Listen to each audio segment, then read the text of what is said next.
أعوذ بالله من الشيطان الرجيم بسم الله الرحمن الرحيم والصلاة والسلام على أشرف الأنبياء والمرسلين نبينا محمد وعلى آله وصحبه أجمعين أما بعد. Mga kapatid at minamahal naming mga magulang sa pananampalatayang Islam, kung sino man sa atin sa kwarto ngayon ang may pinakamaraming kasalanan ay una ako yun. Mga kapatid, ngayong Ramadan, gusto kong ibahagi sa inyo ang tatlong hadith na nakakapagtaas sa pag-asa, inspirasyon, at consistency sa ating mga gawa para kay Allah subhanahu wa ta'ala.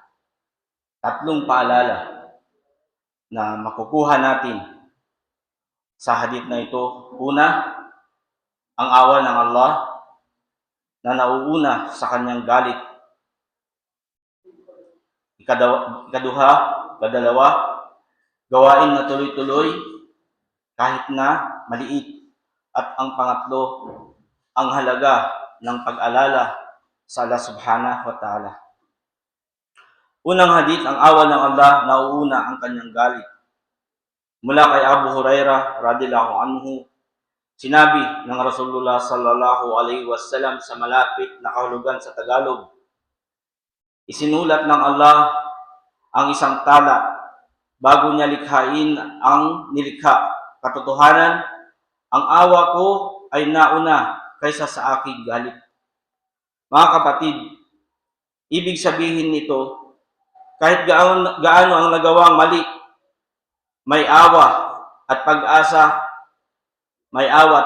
ka sa Allah subhanahu wa ta'ala. Hindi niya tayo agad paparusahan.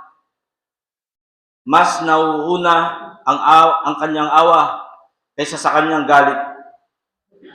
Sabi ni Hasan al-Basri radhiyallahu anhu, ang puso ng tao ay pwedeng babalik kay Allah at lagi niya tayong tinatanggap kapag tapat ang ating pagsisisi. Ang puso ng tao ay laging may pagkakataong magbalik sa Diyos, sa Allah subhanahu wa ta'ala. Kahit gaano kalayo ang nilakbay mo sa pagkakamali, kung taos puso at tapat ang pagsisisi, ay palagi pong bukas ang pinto ng pagtanggap sa iyo ng Allah subhanahu wa ta'ala. Siya ay mapagpatawad at ang sino mang bumabalik ng may sinseridad ay hindi niya sinasantabi. Sabi ni Ibn Taymiyyah radhiyallahu anhu, ang Allah ay higit sa lahat ay mapagpatawad. Kaya huwag mawalan ng pag-asa, kapatid. Kahit marami ang iyong pagkukulang, napakalawak ang awa at kapatawaran ng Allah subhanahu wa ta'ala. Kahit gaano ang pagkukulang ng isang tao, tulad po ng inyong likod, basta taos puso siyang nagsisisi at humihingi ng tawad, bukas pa rin ang pinto ng pagbabalik sa Allah subhanahu wa ta'ala. Kapag nadapa ka, tandaan, may awa at pag-asa pa ang Allah. Mas malaki ang habag niya kaysa sa mga makasalanan na tao. Ang pangalawang hadith, mga kapatid at magulang, pinakamamahal na gawain na tuloy-tuloy kahit konti. Mula kay Aisha radhiyallahu anha, sabi ng Rasulullah sallallahu alaihi wasallam sa pinakamalapit na kahulugan sa Tagalog, ang pinakamamahal na gawain ng Allah ay yaong tuloy-tuloy kahit pa ito ay kakonti. Yun bang magaan lang, paunti-unti, hindi nakakapagod, hindi nakakasawa, at tuloy-tuloy lang ito. Sabi ni Sufyan at-Thawri radhiyallahu anhu, mas mahalaga kay Allah ang simpleng gawa na tuloy-tuloy kaysa sa biglaan lang at mabilis na ginagawa. Sabi din ni Ibn Qayyim radhiyallahu anhu, Kahit maliit na gawa, kapag regular, lumalaki ang gantimpala ng Allah Subhanahu wa Ta'ala.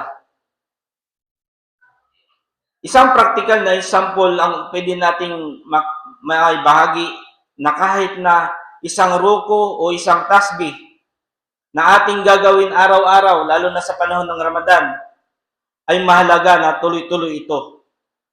Kahit ang isang page na Quran araw-araw, mas mahalaga kaysa magbasa ng marami pero hindi tuloy-tuloy. Huwag minamaliit ang maliit, lalo na ang gawa. Basta ito ay tuloy-tuloy, ito ay dumadami at lumalaki. Ang pangatlong hadith, halimbawa ng taong naaalala sa Allah. Mula kay Abu Musa al-Ash'ari radiyallahu anhu, sabi ng Rasulullah sallallahu alaihi wasallam sa pinakamalapit na kahulugan, ang halimbawa ng taong umaalala sa kanyang Panginoon ay ang taong hindi umaalala sa kanya ay tulad ng buhay at patay. Mga kapatid, kapag inaalala natin ang Allah, buhay ang ating puso. Kapag nakalimot, parang patay ang damdamin at ang ating puso.